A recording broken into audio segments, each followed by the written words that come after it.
Hello again and welcome to Forum for a Better Understanding. 256 weeks in a row, it's been my privilege to share with different religious leaders of the Valley over their shared vision, perhaps coming from different traditions.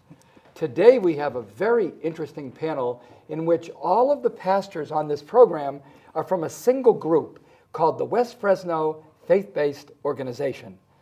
They are the pastoral leaders, the reverends at different West Side churches, but they're in one common effort to do good things socially, civically, socially, politically on the west side of Fresno where so much has to happen.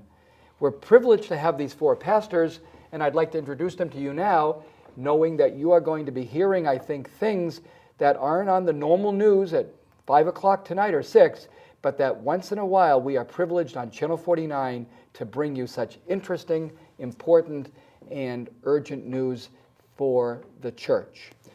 Our first guest is Pastor Booker T. Lewis II from Rising Star Missionary Baptist Church, who happens to be the president of this group called the West Fresno Faith-Based Organization. To the middle of our group, of our panel, is Pastor Bruce McAllister, who is the CFO of this group and also the pastor of Saints Community Church of God in Christ. And across from me is the Reverend Rufus Fruge, who is a pastor at St. Paul Christian Methodist Episcopalian Church, and he is also one of those very committed pastors working together in this organization. Thanks for being here. We'll see one more pastor in the second half of the show, but right now with you three, I wonder if you could begin by telling us, Reverend Lewis, McAllister, and Fruge, something about your own churches and your ministry with them, and then we'll get into why it is you formed this alliance to work on bigger issues that it took a lot of churches to work together. First of all, Jim, I just want to thank you for having us here on today. I pastor the Rising Star Missionary Baptist Church. We're located on the corner of Collins and Mariposa in West Fresno. I've been there about 5 years. My father organized and pastored that church for 26 years. Oh my. And then I followed him as the pastor. Rising Star's mission in the community and in the world is to first evangelize those that are without the saving grace of Jesus Christ to know him, then to equip the saints that are in the congregation with the tools necessary to live here and prepare for eternity. And then our third goal in our mission is to serve humanity. And that is where the West Fresno Faith-Based Organization fits into our mission at Rising Star. Thank you very much. I'm so glad that Sue Kapoor, Dr. Sue Kapoor, who is a founding member of this group, told me you must bring these people on, Jim, and I'm going to put you in touch with Reverend Lewis, who is really the spearhead of the group right now. Thank you very much, Reverend. Bruce, tell us a little bit about Saints Community and your own commitments apart from the West Fresno community. Sure. Jim, Saints Community Church has been in existence now for 15 years. Started in March of 1994, and I was the founder along with 6 other folks at that particular time. Interesting enough, we're part of the West Fresno Faith-Based Organization, although our church is not located in West Fresno. That's right. We're actually closer to Ashland and Millbrook. But a number of our parishioners are folks who live in the West Fresno community. That's great. So I have always felt a sort of a kindred and a closeness to the community and how we minister and help people to grow and develop. And as Pastor Lewis sort of shared a little bit about his mission, ours is sort of very simple. We had a statement when we first got started with our church that said that simply we were committed to loving God and committed to loving and serving people. And so we tried to sort of live that out at Saints Community, sort of taking a holistic approach to ministry, looking at the physical and health needs of folks as well as relationship needs, and try to sort of minister in that area and provide a safe place and a warm place for folks to worship when they come. You know, one thing I have to just throw in a commercial for Metro Ministry. This year at our concert, your choir was spectacular. Saints Thank you. Community was Thank you. a privilege to have contracted them out and have them come and sing at our Thanksgiving concert. So Thank you. thank you again for the wonderful sound you have on Sundays that you share it with the greater community. Thank you so much, Bruce. You're welcome. Rufus, tell us a little bit about yourself, your community, and this wonderful St. Paul's. Well, I've been Jim, I too thank you for being able to be here. And we have a similar charter as the two previous pastors have said. But we just basically go by the charter that Jesus gave us in the Bible: go ye into the world and preach his gospel, baptizing in the name of the Father, the Son, and the Holy Spirit. And we also have outreach ministries to the youth and the elderly. My primary emphasis from St. Paul, matter of fact, it's called St. Paul Christian Methodist Episcopal Church. And we're a connectional church. The Methodist Church is similar to the Roman Catholic in nature. We have bishops that rule and govern the church, and there's 10 Episcopal districts. And I belong to the 9th Episcopal district. And one of our charges in that district and throughout the conference is that we fellowship and go into the schools where our churches are located. And we have a program called One Church, One School, where we partner with the school, and we go in and we tutor as many times as we can get on schedule to come in. We've been at Martin Luther King Elementary School for the past 3 years, going in and tutoring first, second, third grade students. Great. And also now we've just recently signed an agreement with Kirk Elementary School to go in and help there, also tutoring. But we also have a ministry since I have a senior membership, the church that I pastor has been around for 63 years. Oh, wow. I've only been there 4. That's right, because you... That's right, this 4. But the membership is seasoned, the ones that are still there, and we're building and trying to bring in the younger folks. And we do that by just reaching out to, we got a program called Family and Friends. Everybody has people in their family that don't come to church. So we first reach out to our own family, to our community, our neighbor next door, and bring them in once a month and have a fellowship with those people that don't regularly attend the church. And we also have a lunch after service to kind of, get more participation, to get people to recognize who we are and how we're serving Christ. So we do that once a month, and the primary emphasis is on youth and young adults. And I also have a Monday morning ministry whereby I go every Monday to Golden Cross Convalescent Home. That's their Sunday. We go in with song and ministry and prayer and visit those that can't come to the social hall to attend service. And then if there's any family member that's there that want to participate, we include them. And we also kind of just reach out to them. If they need anything, we go minister to them and their family. But we're trying to grow and develop and get back to an era that has passed, but we're in the rebuilding process, and it's exciting because God is moving and the younger people are starting to come, and we're building up. We've just recently started a brand new choir called the Gap Choir, and it's all young folks. And they're praising and worshiping God, and we had an exciting service on last Sunday, both morning and afternoon, where they were the primary focus of the whole day. You know, 2 things you said make me get excited.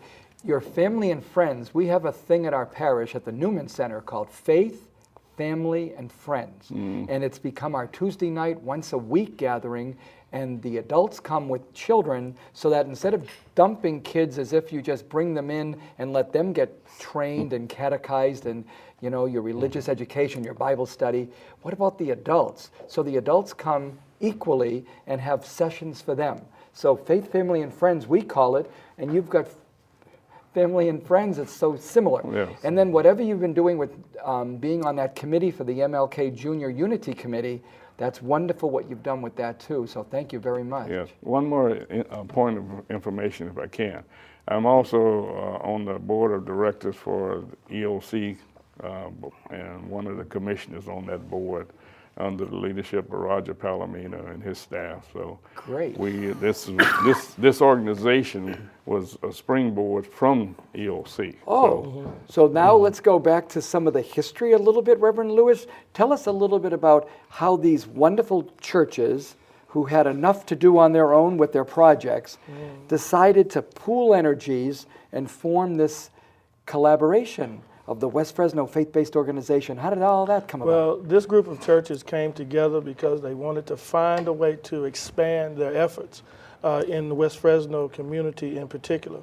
And there was a vision of similar nature forming at EOC in the early months of 2001. Paul White, who has since passed, but Paul White, who was the assistant director to Roger Palomino at EOC, had a vision for bringing pastors in the community together. And so there have been a number of churches that have participated over the years in providing services. EOC assists us in writing grants and soliciting funds so that we can expand some of the social services that our churches already provide in the West Fresno community. Believe it or not, they're telling me we have used up half of our program. So we're going to tell everybody that don't go anywhere. We're going to be back and have one more guest. So stay tuned for the second half of our program, all about the West Fresno faith-based organization. Stay tuned. KNXT thanks all its loyal viewers and respected businesses who have supported your Catholic television station. Now you can support KNXT with program underwriting by having your name, your company's name, or organization associated with your favorite program. Detailed information about you or your company will appear before and after each program or day part you select. Keep the quality and spiritual message alive and make a difference. Call 559-488-7440 today or go online at knxt.tv to find out more about program underwriting on KNXT. Hello again, and welcome back to the second half of our program on the West Fresno faith-based organization. In the last minute, we were able to reach one more of our guests who is also one of the reverends working in this organization. It's Pastor Paul McCoy, who is going to tell us just a little bit about his church and how that church ever saw the need to be connected way back, because you're one of the founding members. Yes. Tell us a little bit about founding this group and also your own being secretary of the group. Yes. Our church is 25 years old now, and we're located in the Sunset Community area of Southwest Fresno. And our charter is similar to my fellow pastors. And our interest is bringing the understanding and the commitment to our community, and to recruit people who have that same commitment. This fits right into the West Fresno faith-based organization because for some time now, in fact for about 12 years now, I have been serving on the Fresno County Economic Opportunities Commission as a commissioner. And we have come together as a faith-based organization in conjunction with EOC to help provide counseling services, mentoring services, crisis intervention, programs such as that to impact our young people. And so it fitted right into the goals and the objectives of the faith-based organization. You know, I looked at the charter that you sent me, Pastor, and it had some really powerful concepts. And I'd like to ask all three of you to be able, if one of you wants to respond to one of them and take turns. The first one, it says, you really value the contribution of each member. What a nice thing to say in paper. We value each and every one of our members. How does that flesh itself out? How do you show that you really value each member? I think that in our meetings and in our planning for our events, I think our members know that they are an active part of what we're doing. There are certainly no big I's and little U's in our meetings. There's no one church more important than another. The size of your congregation is not a factor in how you participate or how you are allowed to participate in what we do. We try to honor every pastor and every congregation and every person as one of us. We also, this is a faith-based organization. We are open to people of other faiths. We do have people of other faiths as members of our board. They're not here today, but we have a representative of the Jewish community. We have a representative of the Hindu community and of the Laotian Christian community.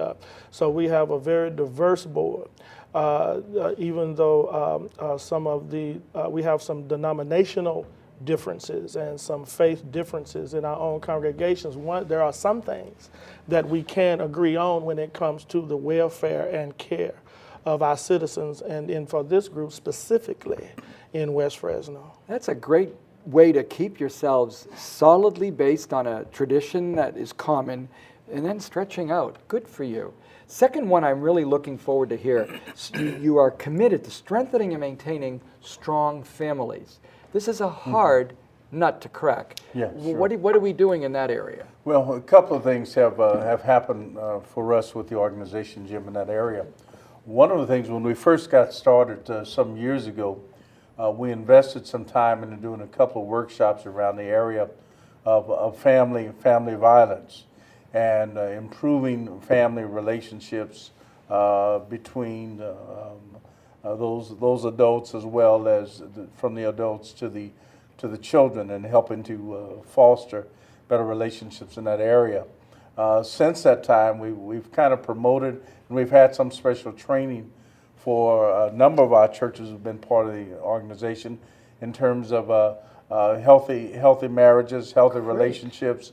Have provided some additional workshops, and from that, local churches have been able to take some of that information, go back to their own churches, and continue to build on that, continue to work with their couples and families at that level. And so that's a real important piece of what we've done in the past and what we continue to do, because we realize that having good, strong families mean that we're going to have strong churches. Exactly. If the family is not together, then that's going to affect what happens in the church. It's going to affect what happens in the community, and ultimately, one way or another, we're going to have to pay for that. So, families are key, and helping to build strong families is so crucial this day and age.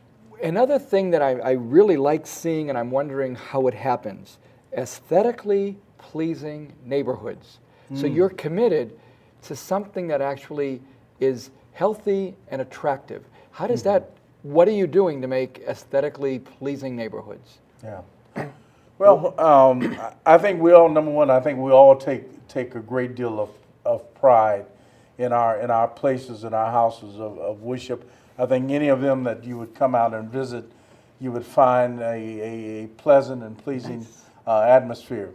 One of the things that I learned some years ago is that sometime when you have neighborhoods that are sort of broken and neighborhoods that have been sort of troubled, that for folks who live in those neighborhoods, it feels good to them to see something that represents success, to see something that represents perhaps what they might even see on television. And so by having churches of that nature, it works out well for us. Some of us have engaged in the graffiti program. We've had our youth groups go out and help to take care of graffiti in different areas. Again, trying to improve the appearance of our neighborhoods, and even away from our own local places of worship. We've gone into other parts of the city to say, you know, we're part of a greater thing, and we want to support what's happening to make Fresno look good.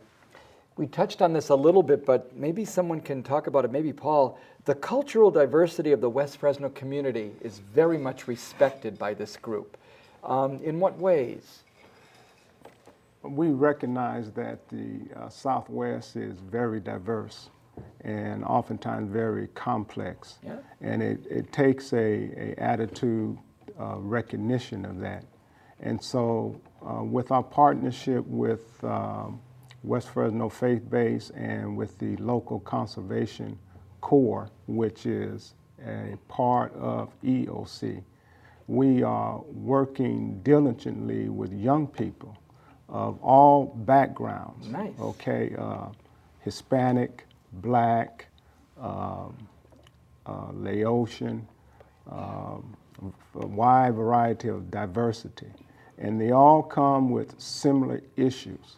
And of course, one of the issues, of course, is preparing them to be job ready for the 21st century. Yeah. And so we are partnershiping with the local conservation corps while they're out on their job gaining the much needed skills that is going to develop them, prepare them for the 21st century.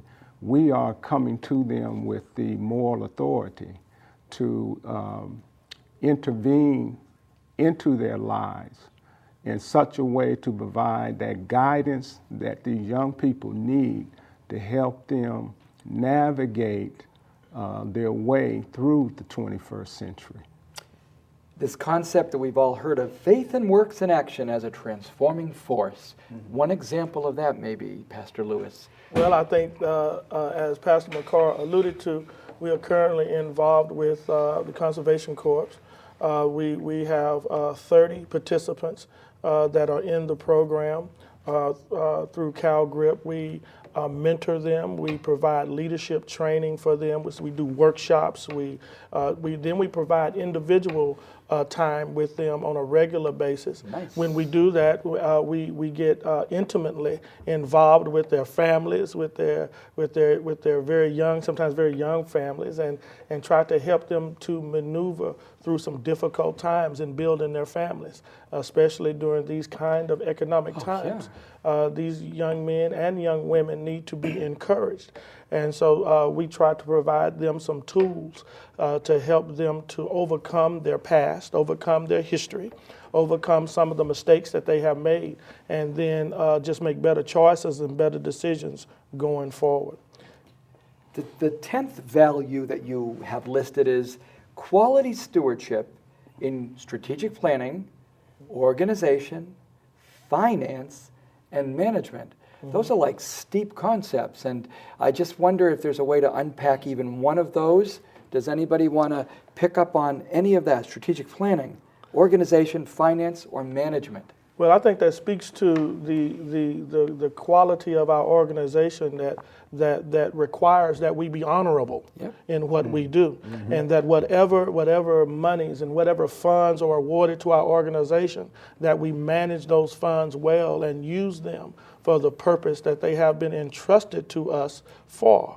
And so that's we want to plan well. We want to be good stewards of what God has given us to be stewards over. We want to make sure that we don't misuse or abuse anything that God has entrusted to our hands. That can be finances, other resources, and then the lives of these young people. Exactly. Jim, let me just make an additional comment on what Reverend Lewis spoke about, and I feel really good about this, and that is that at any point in time, someone can come to our organization and say to us, let us see your books. Wow. And we can account for every dime, every nickel, where it has gone. I think that's just so critical in this day and age when there's been so much mistrust happening, in the community at large. And so I feel good about how we try to be honest in our dealings and above board. One last question before we almost have to close is, it proposes that you're going to promote affordable health care, housing, employment, and economic development in West Fresno. Does anybody want to give us briefly an example of where that's happened? Yes, just recently we have Fresno County EOC has constructed a new local conservation corps facility in Southwest Fresno at the tune of $14 million. And so that's a very heavy investment, which is accumulating every day. And it's an investment for our young people. And one of the things, just piggybacking up on what Reverend McAllister was saying about financing, it's important for us to instill in young people that you can make money, but you also have to understand how to spend your money.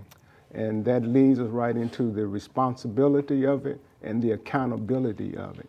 And so those are just some of the principles, because that's what we do at the faith-based organization, is to always practice responsibility and always be accountable for everything that we do. So we want to instill that into young people, into their lives. Well, I want to thank our panel today, Pastors Lewis, McAllister, McCoy, and Fruge, who have shared with us very, very well a fantastic organization that I knew nothing of a couple of weeks ago, and I am very, very impressed and will learn more about the West Fresno Faith-Based Organization. Till next week, stay tuned and God bless.